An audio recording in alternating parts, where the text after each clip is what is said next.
It is good for us to go back to the book of Joshua this morning, and I have some thoughts. And that's my job. I'm just going to come and give you some thoughts. Because really, if you think about it, that's really what my job is all about. I spend a whole bunch of time in my office thinking through this stuff and then come and just share my thoughts. Maybe they're the thoughts of God. At least that should be your prayer. They're the thoughts of God, okay?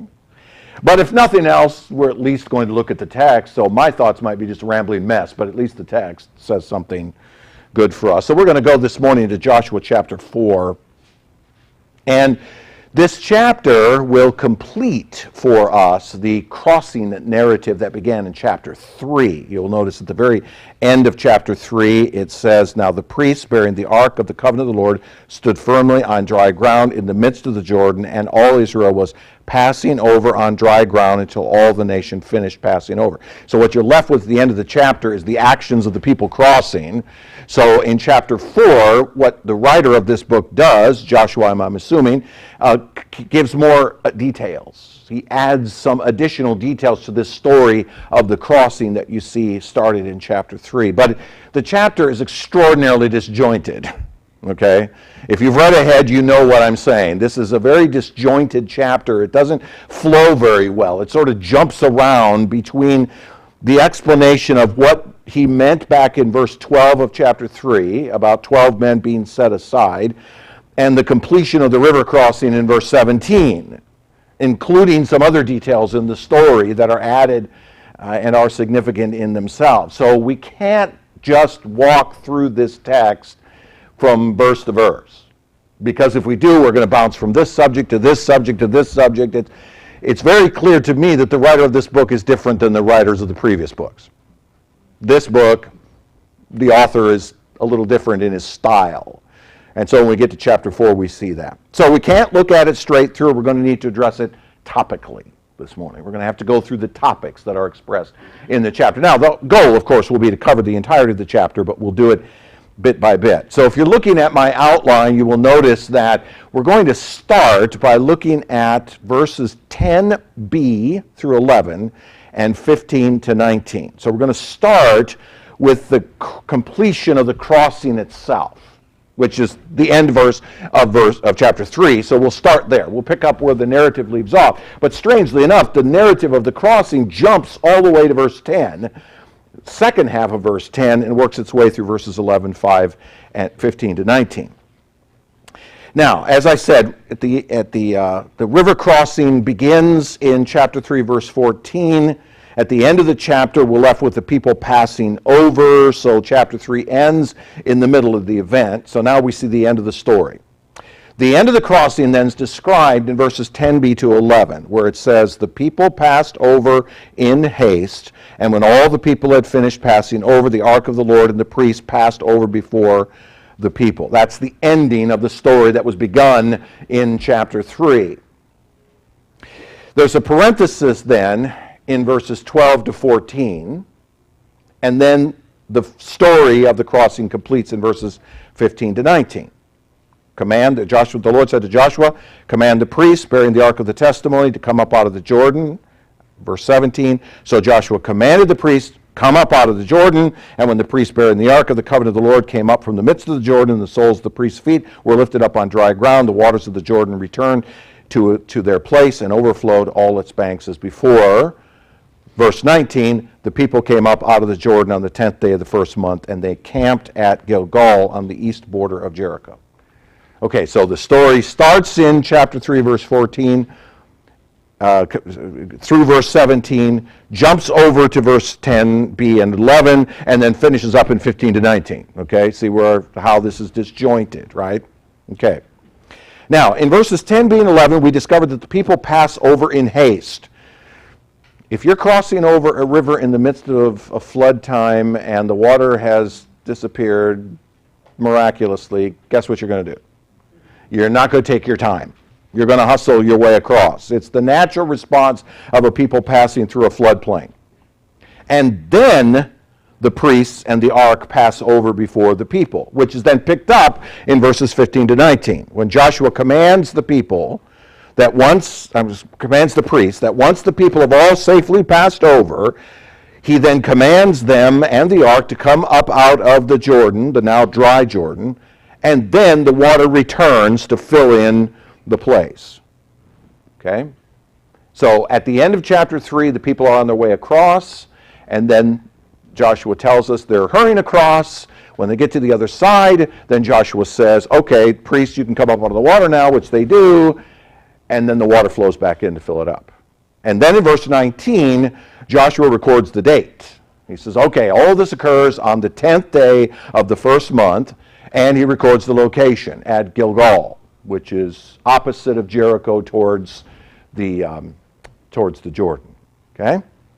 All right, so that's basically the flow of the story. Now, let me do this. I thought about this all week because there's some tension in the way this is written. And I say tension in the sense that some of this stuff needs to be explained, I think. How exactly did the people cross over the river? Okay, let's go back and let's talk about the actual process that starts in chapter 3, goes to the middle of chapter 4, and ends later in chapter 4. Let's go through the details of the event. So let's take all the details out of 3 and 4 and let's summarize them. All right. First, Joshua commands the Levitical priests to carry the ark down to the river's edge. Okay, 3:11, 3:13, you see Joshua, the very first command is, okay, you priests, pick up the ark, carry it down to the river. Now, it says Levitical priests up in 3:11 and 3:13. The Levitical priest does not mean the entirety of the tribe of Levi. It means those descended from Aaron, who are the actual priests of the people. Okay, remember there's a distinction between the Levites and the priests. All the priests belong to the tribe of Levi, but not all the Levites were priests. Only those descended from the family of Aaron. Aaron, by the way, according to Numbers 20, verse 24, is dead at this time. So he's not a part of this discussion. It's his sons and grandsons and great-grandsons who are the ones who are to do this. So there's a couple of generations here that are being mentioned. I would say 2, potentially 3 generations of the family of Aaron that are now in this scenario of being the priest, having descended from Aaron. So there could be 100 men involved in this, being the ones who pick up the ark and carry it out into the river. Now, obviously, not all 100 men are going to physically touch the ark, but it's some of those men, probably the eldest of the group, or maybe even the ones most capable of picking up the ark, and carrying it out, and all the rest of the family of Aaron, the priest, go with them, and they go and they stand in the water at the edge of the water. They step into the water with the ark. Okay, they literally, as it said before, they come until the soles of their feet are in the water. So they're just standing in the edge. Now remember, the Jordan at this point is flooded. It's overflowed its banks. So the river is wide at this point. So they just walk up to the edge of the flood plain where the water starts, and they step with the ark into the water. So these 100 men or so, however many it is, step into the water. And it's at this point that God does 2 miracles. 2. The first miracle is that God stops the water to the north. He tells us earlier that up at Adam, he stops the water in that place. It stops flowing from there. But there's a second miracle. What's the second miracle? The second miracle is he drains the water from where the priests are at this point into the Dead Sea. You know as well as I do that if you've ever seen a flood, you know that even after the rain stops, it takes days or weeks even for the water to recede from wherever the flood is at. So it's not just God stopping the water up above. That would still take days for that water to just flow naturally down into the sea. No, God gives it a big push so that it all goes and flows down into the sea, so that now there's a space between the water being held up above and the water that has flowed down into the Dead Sea to the south. And so now there's a spot of land across. There's really 2 miracles here that God does. All right. The priests then continue at that point, and they walk into the center of where the original river was. So they walk halfway into the floodplain, into the middle of where the Jordan was originally, and they stop. And that's where they stand. It's at that point then that Joshua leads the people into the river. Now, this is a logical guess on my part based on what it says in chapter 4, verse 14 about the Lord exalting Joshua in the sight of Israel. It seems reasonable to me, it never says this, but it seems reasonable to me that Joshua would be the first one out. That Joshua would be the first one to go across. And so he would follow the priests that have gone into the center of the river. And then immediately behind him, in my opinion, are the fighting men of the tribes of Reuben and Gad and half of Manasseh that are mentioned in verse 12 and 13. The fighting men of Reuben and Gad followed Joshua before the rest of the people. Verse 12, it says that that the sons of Reuben and the sons of Gad and the half tribe of Manasseh passed over armed before the people of Israel as Moses told them.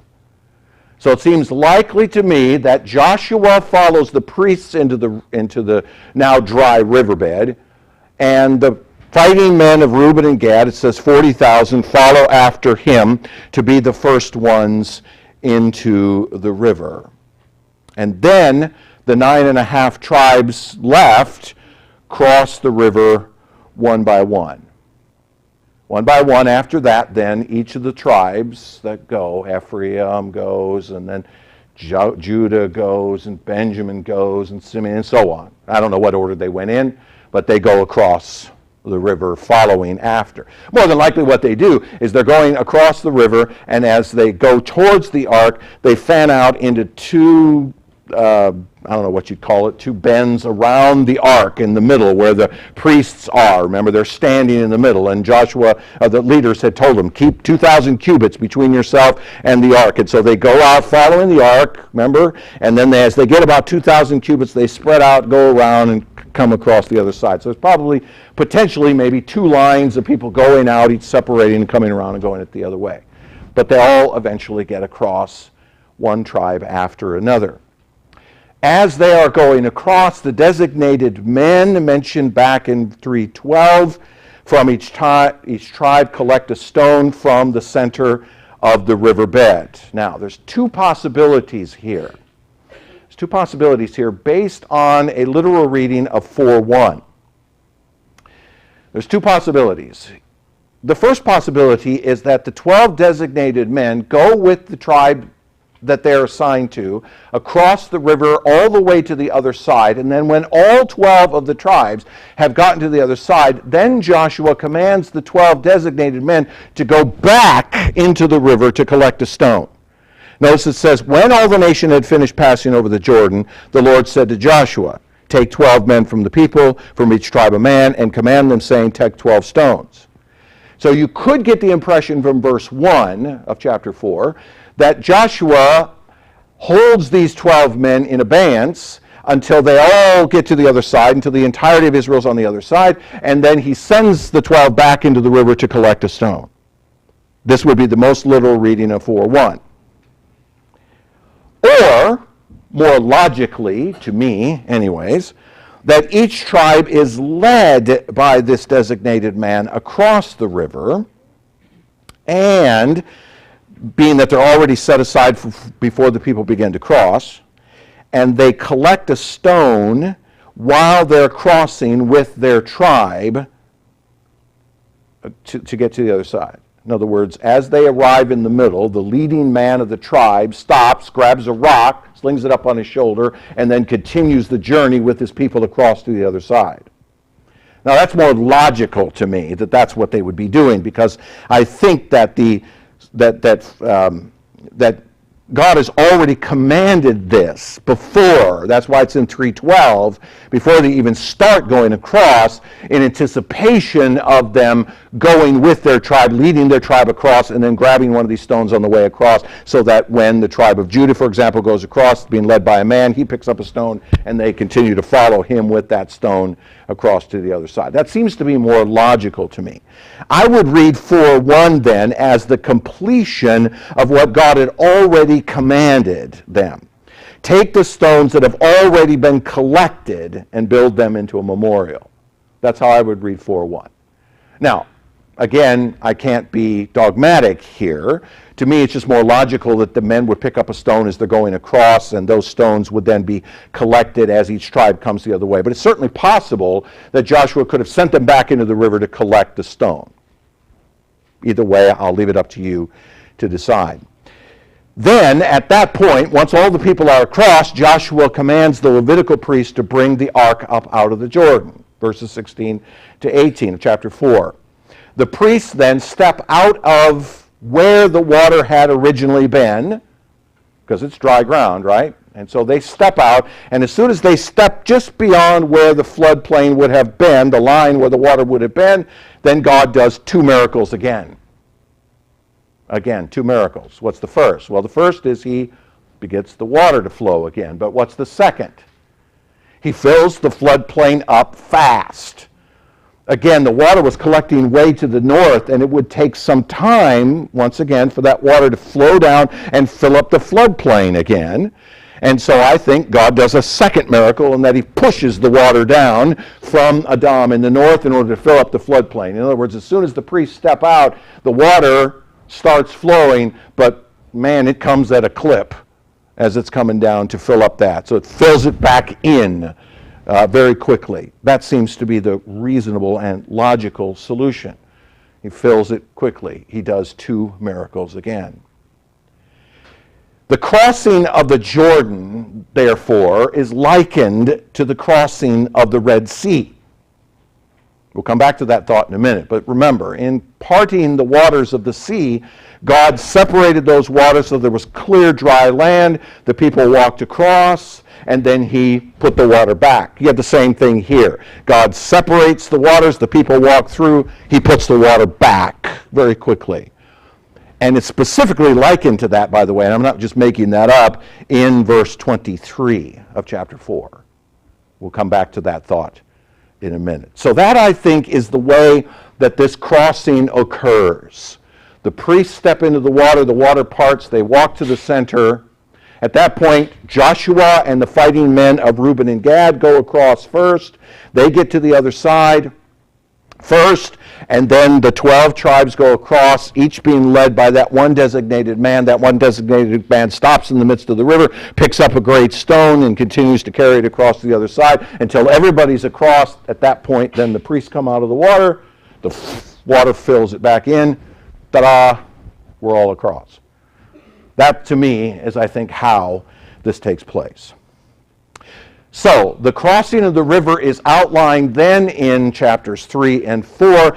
But as I said at the beginning, there's some other details that Joshua includes in this text. And as I said, we're dealing with this topically, so let's look at a couple of the other details that he brings. We're going to go specifically to verses 12 to 14. That parenthesis that's in the middle of this description of the water of the people crossing over. Remember, I said 10 and 11 are the beginning of the crossing, 15 to 19 are the end. There's a couple of verses, 3 verses sandwiched in between that Joshua includes in the midst of the crossing narrative. And the first is his discussion of the armed men of Reuben and Gad in verses 12 and 13. The sons of Reuben and the sons of Gad and the half-tribe of Manasseh passed over armed before the people of Israel as Moses had told them. About 40,000 ready for war passed over before the Lord for battle to the plains of Jericho. This, you remember, is a fulfillment of the command given to these men in chapter 1, verses 12 to 18. The very beginning of this book, you remember, the Israelites, the story is retold by Joshua of a promise that had been made to Moses sometime before. And let me remind you of that. When the Israelites arrived in the territory to the east of the Jordan River in the plains of Gilead, two of the leaders of the tribes of Israel, Reuben and Gad, came to Moses and they asked him, "Can we just settle here? We like it here. It's nice. It's a nice place to be. I mean, it's well watered by the Jordan. It's a nice valley here. Can we just stay here?" Now, Moses, you remember, was initially reluctant to allow that because he thought, oh yeah, these people are going to try to duck out of the conquest by staying on this side of the river. And so he makes a deal with them. He says, you can stay here, but you must send your fighting men across the river with the rest of Israel in order to participate in the conquest of the western side in Canaan. And they agreed to that. They promised that they will send their fighting men with the rest of Israel across the Jordan until the western tribes are settled. They will leave their families in fortified cities in the Transjordan and cross the river with the rest of the tribes to fight before them. Moses accepts this as a good promise, but he solemnly warns them that failure to take up arms and cross with the rest of Israel would mean their destruction. Moses is clear with them. You send your fighting men with the rest, or your tribes will be destroyed by God. And their promise was, we will go. We will go. So in these verses, the completion of that promise is documented. Joshua includes the fact that the promise made to Moses by the leadership of Reuben and Gad have been completed. 40,000 or so armed men pass over with the rest of Israel. Now, as I said in my description of the crossing itself, I am convinced that the 40,000 follow Joshua as the first men across the river. They're the first ones to go. Okay? And here's why I think that. Number one, 12 seems to indicate such. When as I read it, it sounds as though they went before the people. All right? So these 40,000 go first across the river. That's my best analysis. A second possibility, you remember, is that Reuben is the firstborn of Israel. He's the firstborn. So he belongs in the most logical first position. So for him to go first would seem logical. Now that's not a very strong argument, that's a very weak argument, but it's nonetheless true. And then thirdly, the primary reason why Joshua would send across the fighting men of Reuben and Gad before the rest of the people go is because he has no idea what might be waiting for them on the other side. What are the natives going to be doing on the other side? Are they waiting for them to come? Are they gathered there with their armed forces?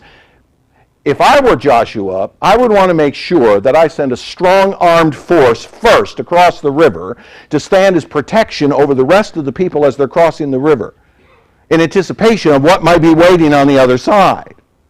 And so it seems reasonable that Joshua would go first as the military leader of Israel. Behind him would be the 40,000 men who would now stand guard over the western side of the river in anticipation of what might become. So that as the people cross, they have a fighting force on the other side that are protecting him.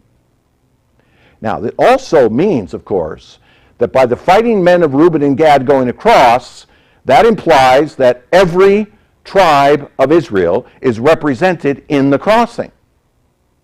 Every tribe of Israel is represented. There are men from Reuben, and there are men from Gad, and there are men from every other tribe that go across the river. And so they are going across as symbolic of the entirety of Israel going across. Now, let me remind you of something. You may not have thought of this, but this is a logical conclusion you have to come to. Even after the fullness of Israel in this crossing goes across, there are still going to be lots of Israelites on the other side of the river. Not all of Israel goes across the river here. All of the tribes are represented in that the fighting men of Reuben and Gad and half tribe of Manasseh go across, but there's still going to be a whole lot of people still on the other side. Because remember, the tribes of Reuben and Gad are going to take up residence on the other side. The fighting men have left behind their women, their children, and all of the men not of fighting age. The younger men under 20, the older men over 50, who would remain behind, by the way, to act as protection of the women and children on the eastern side of the Jordan. But not all Israel makes this crossing. But we can say, can we not, that all of Israel is represented in the crossing. because every single tribe has someone go across for them. A little later on in this text, we're going to see that there are, in fact, 12 memorial stones that are collected, because all 12 tribes collect a stone on the way across. So this is a recounting of the promise. The promise has been kept. We promised that we would send our fighting men, Reuben and Gad. We're sending them across now. Joshua records that indeed they kept their promise to go to the other side. But there's a second thing that's included as a detail, and it's in verse 14. On that day, the Lord exalted Joshua in the sight of all Israel, and they, that is the people, stood in awe of him, that is Joshua, just as they had stood in awe of Moses all the days of his life. Now again, just as the previous verses were a fulfillment of something in chapter 1, this is also a fulfillment of something in chapter 1, and that is the commissioning given to Joshua in verses 1, 5 through 9. It says, on that day the Lord exalted Joshua. What day? The day they crossed. The day they went across the river. It's on that day that God now exalts Joshua in the sight of the people. And the people stand in awe of Joshua just as they did of Moses. Why? Because the crossing of the Jordan stands before the people as a miraculous event at the hand of Joshua. Just as the crossing of the Red Sea was at the hand of Moses, so the crossing of this river would be at the hand of Joshua. Now, I agree. Joshua does not cause this to occur. It is God who causes this scourge. Yahweh who stops the water. It's Yahweh who clears the floodplain for them. And then it's Yahweh who releases the water, and it's Yahweh who fills the plain back in. But who do human beings typically look to when it comes to exaltation? They look to men. They look to men who lead them. And so what God says is, I'm exalting you because the people are going to see through you and in you and around you the power of God. Now, Joshua's already been actively leading the people, is he not? I mean, in chapter 1, we saw him commanding them. We saw him even in Numbers, where Brian read a few minutes ago, Joshua's name coming up of what do we do with these people who want to have meat, and what do we do with them? Okay, so he's already had some activities involving leadership, but it's not until you get to this point where they cross the river through this miracle that God does. I would say 4 miracles that God does. And they turn around and look at Joshua and go, you demand. Now, that wouldn't translate well into Hebrew, but okay. But what are they saying? We see you now as the leader, you as the guy. Just as Moses, in the days when they were in Egypt, is the one through whom God brought the plagues and the one through whom God got them released from Pharaoh and led them out of Egypt to the Red Sea. But when do they really see Moses as the man? After the crossing of the Red Sea. In other words, it's that same principle I talked about last week of once they crossed over the sea, there was no going back. Okay? So what are they going to do? Moses, where do we go? We're following you. Tell us where we're supposed to go. Same thing here. As they cross the Jordan, are now in territory they've not been in before. Remember, he says that back in chapter 1. Joshua, where do we go? Where do we go from here? God now exalts Joshua into that leadership position that Moses had all that time. Not suggesting at all that God is backing away and saying, okay, Joshua, you're the guy. No. Joshua is going to be the instrument through whom God is going to work into the lives of the people now, just as Moses was the instrument that God worked through before. It's the event of the crossings that now exalts these people to their position, where the people go, okay, we see you as the leader, lead us, tell us where to go talk to God, find out where we're supposed to go, and so forth. That's, I think, what's being meant. It reminds me of this fact. Although God is sovereign over all things, that it is God who ordains all that is to be accomplished according to his will, God most often uses secondary means to accomplish those purposes. God could save anyone that he wanted to by simply walking up to them, taking out that heart of stone, turning them into a believer, and then snatching them away to himself. He could do that. In fact, sometimes I wonder why he just doesn't do it that way. He would just make life easier, right? No, God has chosen to use the secondary means of preaching the gospel. Through our faltering words and tongues and inabilities to understand everything, God has chosen to use that, the foolishness and the weakness of proclaiming the gospel, to bring people to faith in Christ. And so God has chosen, in this scenario, to take somebody like Joshua and use him as the means through which he would lead the people. God could lead them directly, but he doesn't. He chooses to use a human leader to accomplish that. And that's important for us to remember as we think about these things of God. God has purposed for means to be used. Don't just pray that your neighbor comes to know Christ. That's a good start. But you should also proclaim the gospel to that person. Don't just expect them to understand what the gospel is simply because you prayed for them.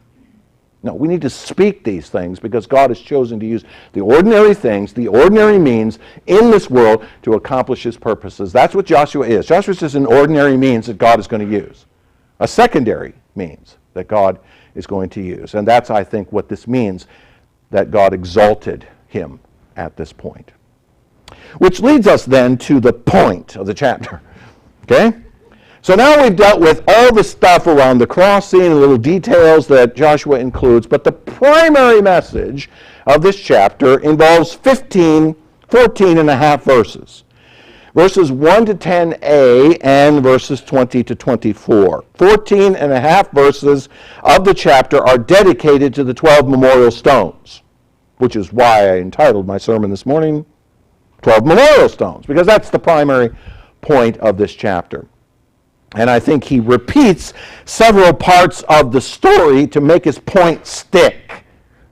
If you've read this chapter ahead, you know he repeats himself a number of times on a number of details in this chapter. So I'm not going to read all of these verses. I'm simply going to summarize what we see in them. This is a memorial chapter of a memorial device designed to memorialize something. Okay? In other words, this is a chapter written to remind people about something that they had built to remind them of something that had happened. See it? One stone per tribe is included in the memorial. One stone per tribe. Verses 3, 5, 8, and 20. As I said, Joshua repeats himself. This would also, as I said before, include the tribes of Reuben and Gad. One of the men of each of those tribes, one of the 40,000 men in each tribe, would be selected to pick up and carry a stone from the river. So every tribe is going to pick up a stone on its way through. And as they do so, 12 stones then will arrive at the other side of the river. Why? To show future generations that all of Israel was represented in this river crossing. It wasn't 10 stones, it wasn't 9.5 stones, it was 12 stones, one for each of the tribes of Israel that were carried out of the river, carried to the other side. So this memorial is a memorial that everybody in Israel was represented. Now again, as I said before, doesn't mean everybody made it across or went across, but it does mean that every tribe was represented. Second, the stone was supposed to be heavy, big, so that the memorial would stand permanently. Verse 5, it says, Joshua said, "Pass on before the ark of the Lord your God into the midst of the Jordan, and take up each of you a stone upon his shoulder, according to the number of the tribes of the people of Israel." Now that's an interesting little detail, upon their shoulder. Each man taking up a stone upon his shoulder is an indication of its size and its weight. You know that something that's heavy, it's much easier to sling it up on your shoulder. It makes it much easier to carry than just carrying it in your arms. And I'm sitting there yesterday watching the Olympics. I'm watching women's weightlifting. I have no idea why. But I'm amazed that this short, wiry little girl picks up this 230-pound dumbbell. And what does she do with it? What's the very first thing she does with it? She picks it up and she puts it on her shoulders. And she stands there with this 230 pounds on her shoulders, and she's standing there like it's not even on her shoulders. Why? Because she can use the entirety of her frame to hold that weight up. If she just tried to hold it like this, she couldn't. It's not possible. So she slung it up on her shoulders. If you've ever carried a bundle of shingles up a ladder, you know that it's much easier to carry it on your shoulder than it is to try to lift it with your arm and then buff it up the ladder somehow. That's the point. Slinging it up on your shoulder here in this text implies that they were to pick up a very large stone. All right? Not a pebble, not a rock, not a stone even, but a boulder. Now, you know the definition of a boulder? Anybody know the definition of a boulder? A boulder is a stone larger than 10.1 inches in diameter. That's a boulder. I looked that up this week. Okay? I looked it up. A boulder. They're not just picking up stones. They're not just going to pick up a rock about yay big, and then bring it across and set it nicely. No. What are they bringing? They're bringing a big stone, a rock, a boulder. Pick it up, sling it up on their shoulder. Probably took a couple of guys to pick it up and then find the biggest guy, the designated guy. Notice they're to pick out somebody who has an ability to carry something heavy, all right? Pick up a big stone, sling it up on the shoulder so that everybody notices it, and carry it along. Now, why a big stone? Because once you get to the other side and you're going to build a monument out of the thing, you want a big enough stone that's not going to get rolled away or washed away or blown away, and maybe even a stone that someone can't steal. That someone can't go and just grab and walk off with, a big enough stone that would act as a solid thing that would stay there for a while. They want it to be unmovable. In fact, you will notice in this text it tells us that you're supposed to take your children in future generations down to the river and show them the monument. What's the point? It's going to stay there. You need a big enough stone pile there that someone walks along and goes, now that's not a natural thing. How'd those stones get there? Well, let me tell you why. Okay, see it? So I think that this picture is a picture of a very large stone that they're designed to bring across and make into an unmovable memorial. Third, not only are there's one stone per tribe, and each stone being heavy, but the stones are to be taken from the center of the river. The stones are to be taken from the center of the river. In both verses 8 and 20, it says, take it up from the midst of the Jordan. Take it up from the midst of the Jordan, okay? Now, there's a logical reality here, too, that I want you to think about. You take a stone, a big boulder, out of the middle of the river, and you take it across and you set it up in a memorial. You take stones from the center of where the river would normally flow to show that the people selected stones from where the water normally flowed. Rocks that would normally be under water. Think about it.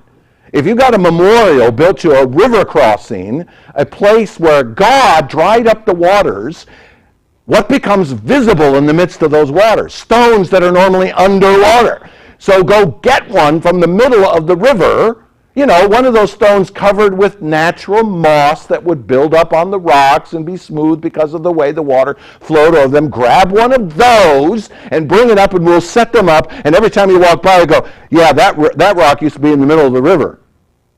But we took it out of the middle of the river when God brought us across on dry land, when he took us across the river after there was no water in it. So we took a rock out of the middle that was normally underwater.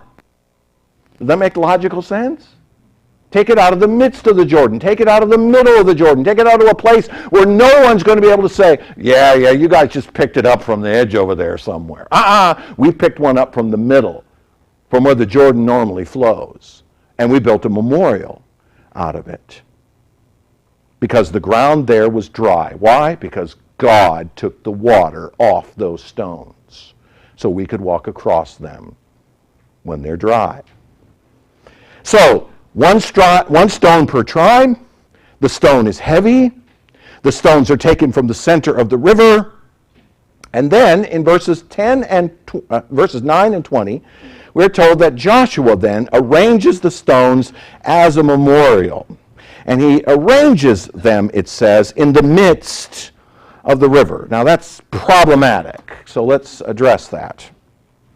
Now, how he arranges the stones themselves into some sort of pyramid is unknown. How he builds them into some sort of memorial is unknown. I mean, maybe he just did some simple little pyramid building. He took 5 rocks, and then he set 4 rocks on top of those, and then he set 3 rocks on top of those. It's the most obvious kind of pyramid, right? 5, 4, 3? Anybody got a better idea? I don't know how he built it. He built it in some way where he built it up so that they stood up in a way.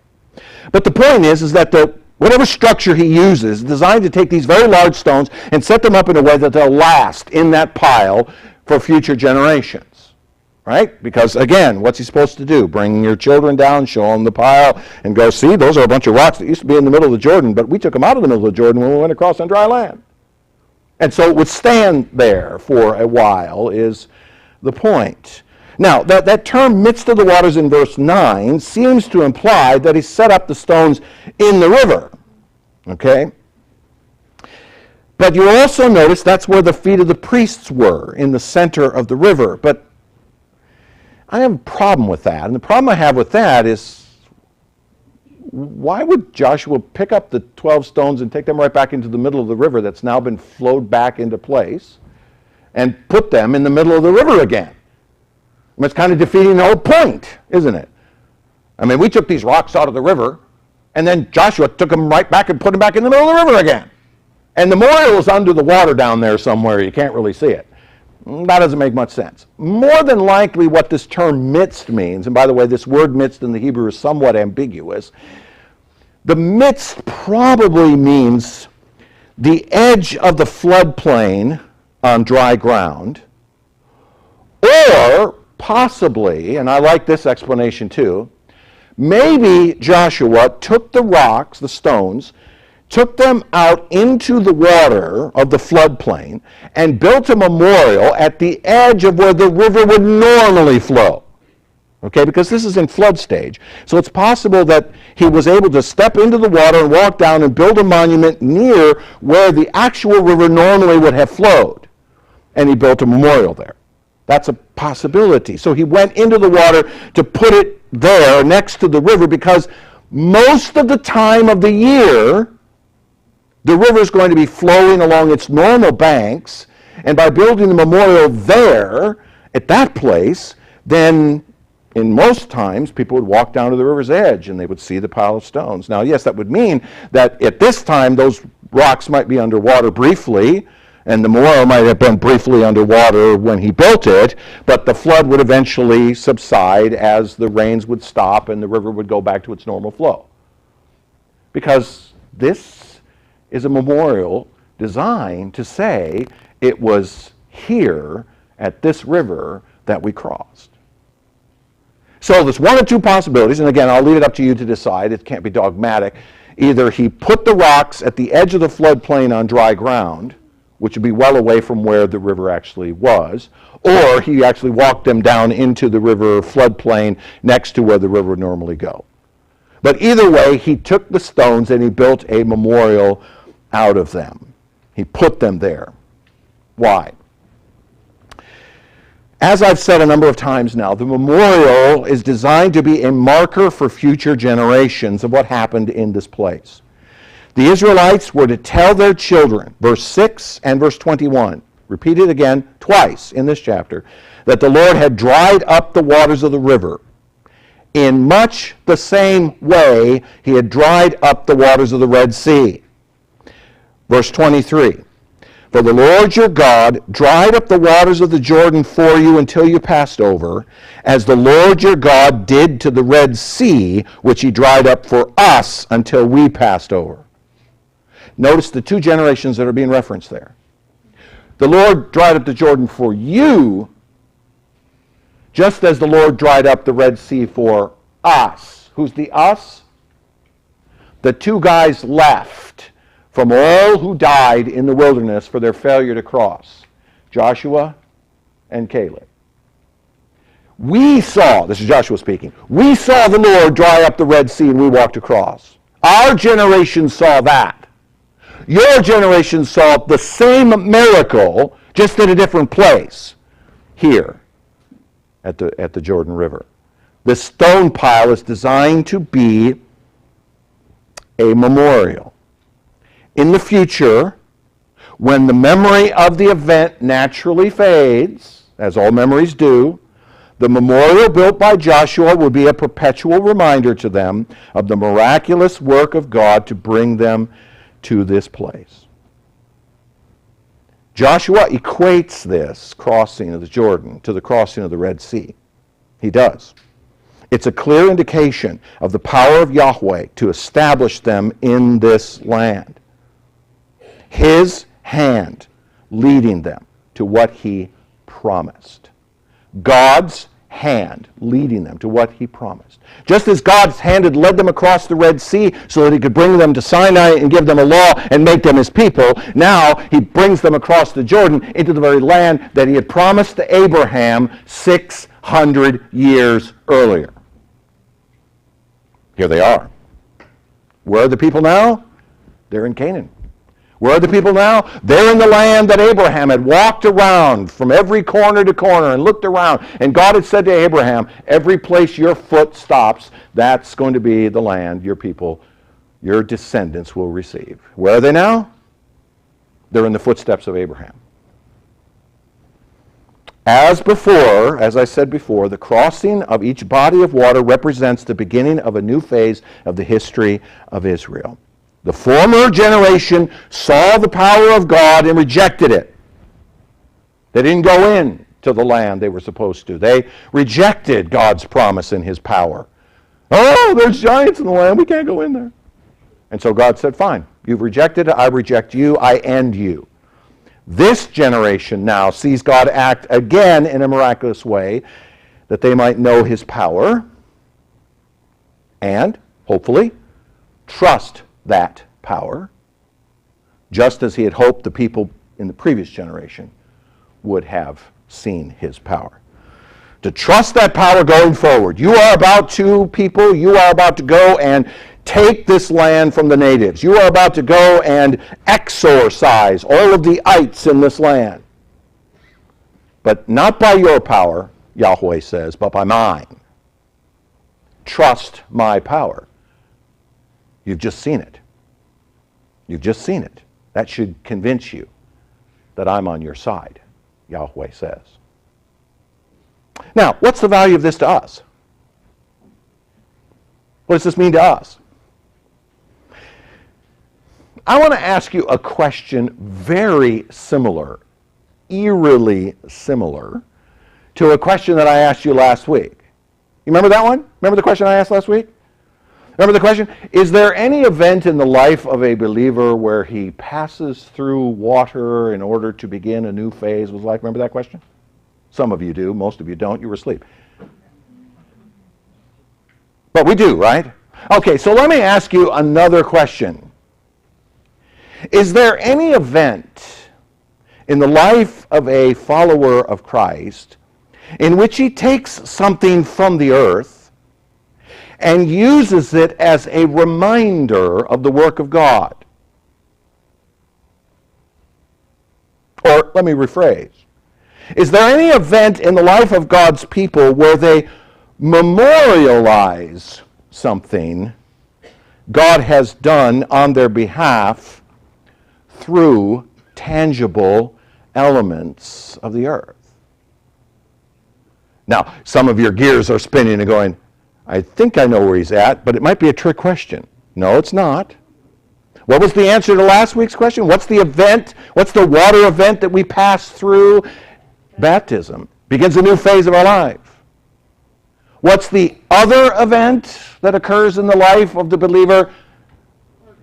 The supper, the table of the Lord.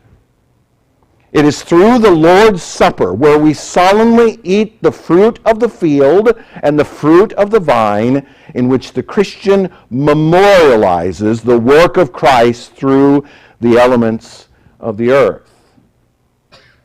Now, let me remind you of something I said last week.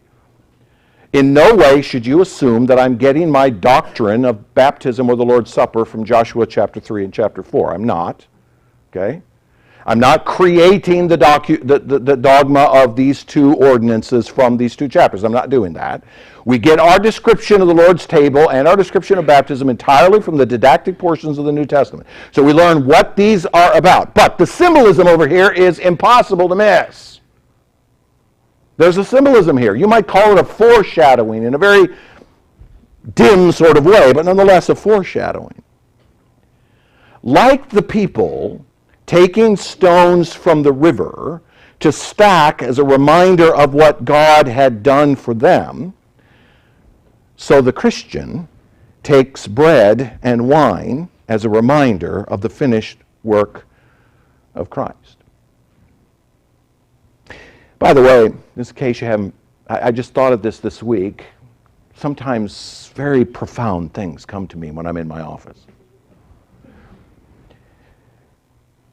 The fruit of the field and the fruit of the vine are two of the most significant food sources for ancient Israel. There's a third called the fruit of the tree. But the fruit of the field and the fruit of the vine are the two most significant of the three. The vast majority of foodstuffs come from the field. Wheat, rice, barley, and other grains that the people would glean from the field and they would bring to the table and turn into bread and other kinds of things. That's one of the most significant staples of Israelite diet. The second was the fruit of the vine, the use of grapes or other kinds of things that grows on vines, which some have suggested even trees belong to that category in terms of olives and fruits and other kinds of things. But the idea being that these are the two most significant sources of food for ancient Israelites. What's my point?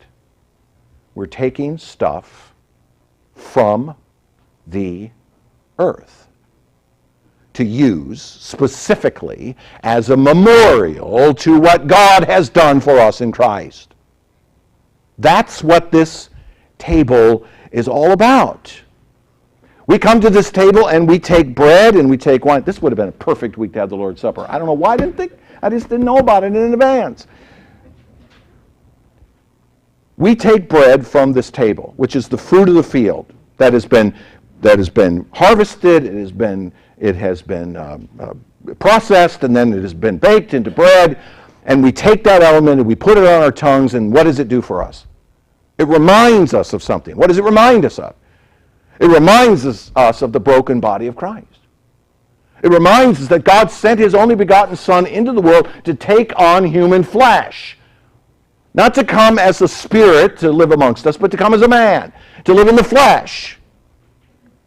And that flesh to be broken, to be nailed to a cross, to be beaten, so that our sins could be placed on Him. He could take upon Himself all that we deserve in that brokenness. We eat that bread to remind us of that reality. And then we take the fruit of the vine, we take the cup and we place it to our lips and we taste the fruit of the vine on our lips, and it reminds us of something. What does it remind us of? It reminds us of the blood shed from that broken body, shed so that it might act as a perfect propitiation before the Father, and perfect sacrifice.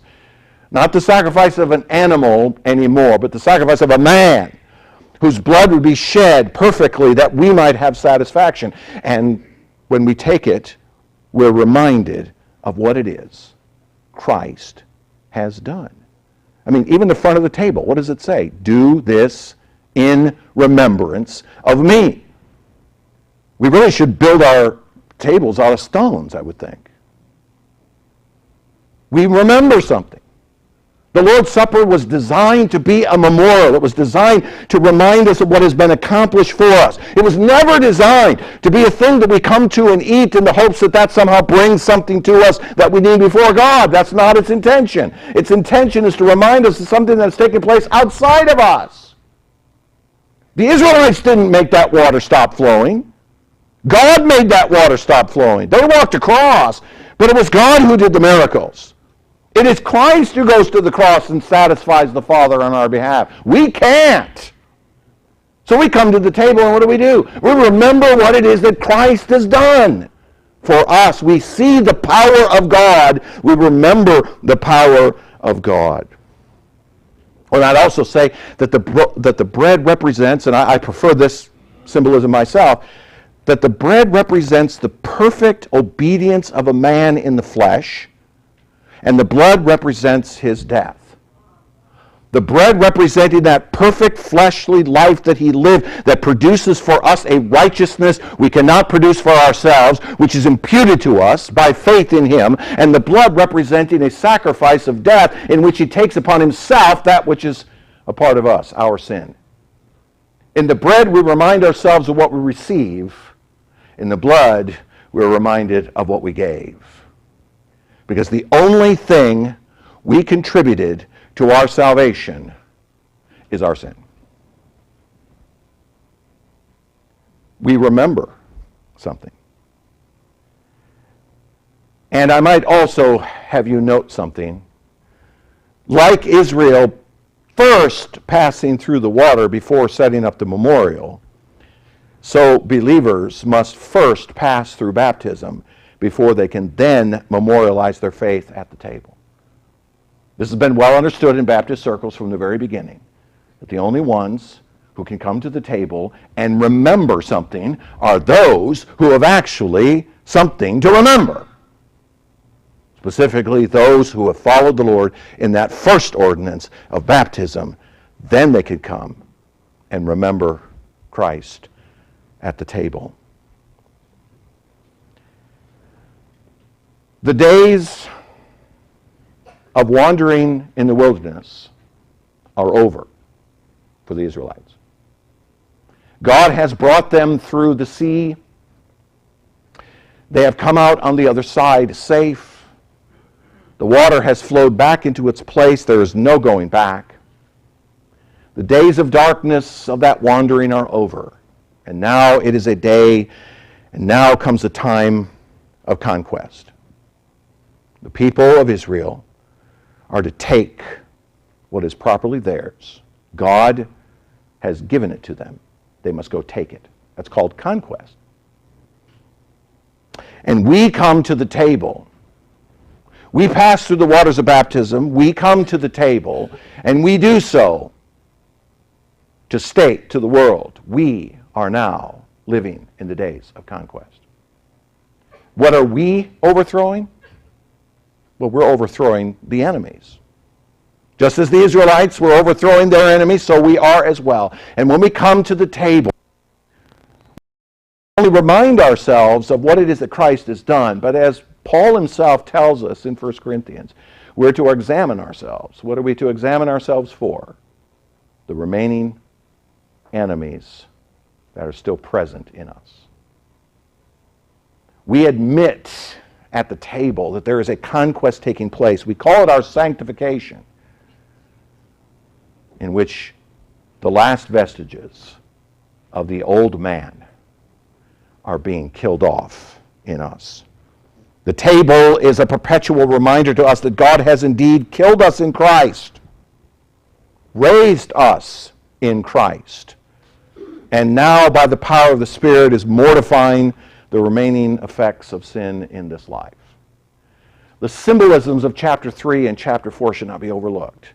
God did not just bring the people across the Jordan because it sounded like a fun thing to do. He could have easily, as I pointed out last week, could have easily have taken them due north from the wilderness right into Jericho without encountering any obstacles at all. But he chose not to.